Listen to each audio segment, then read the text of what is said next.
তিনি ভারতের পণ্য আগুন দেয়, বর্জন করে, আর গোপনে গোপনে ভারতের সাথে আঘাত করেন। আমরা ধিক্কার জানাচ্ছি। যারা এই ছাত্র জনতার মধ্যে ফাটল ধরানোর চেষ্টা করবেন তারা ভারতের লোক। কি বলেন? বাংলাদেশের মানুষ এখন ঐক্যবদ্ধ, বাংলাদেশের ছাত্র জনতা ঐক্যবদ্ধ ভারতের বিরুদ্ধে। ভারত এখনো তারা ষড়যন্ত্র করছে, আমাদের উপ হাই কমিশনে আগুন দেয়, আমাদের পতাকায় আগুন দেয়। সেই ভারতের যারা পাতানো ফাঁদে তারা পা দিতে চাচ্ছেন, জনতার মধ্যে ফাটল ধরাতে চাচ্ছেন, এইটা জনতা কোনোভাবেই মেনে নেবে না।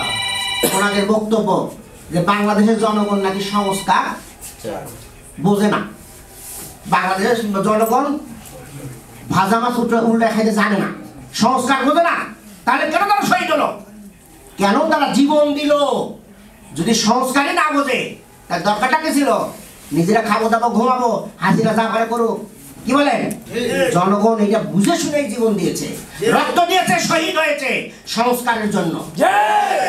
সুন্দর অবাধ নির্বাচন করতে পারি সেই পরিবেশ আমাদেরকে তৈরি করতে হবে।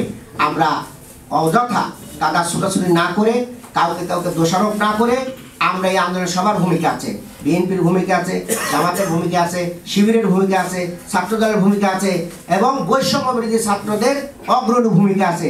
সবার ভূমিকাগুলোকে আমরা অ্যাকোমোডেট করে আমরা যেন আগামী দিনে একটি সুন্দর একটি পরিবেশ তৈরি করতে, ঐক্য তৈরি করতে পারি, ভারতের ফাঁদে পা না দিয়ে আগামীর ভবিষ্যৎকে গঠন করার জন্য আজকের প্রথম তারিখ, বছরের এই শুরুর দিনে আমরা আজকে যেন শপথ নিতে পারি যে একটি গণতান্ত্রিক ঐক্যের মাধ্যমে আমাদের যেন আগামী সংস্কার হয় এবং সুষ্ঠু নির্বাচন হয়।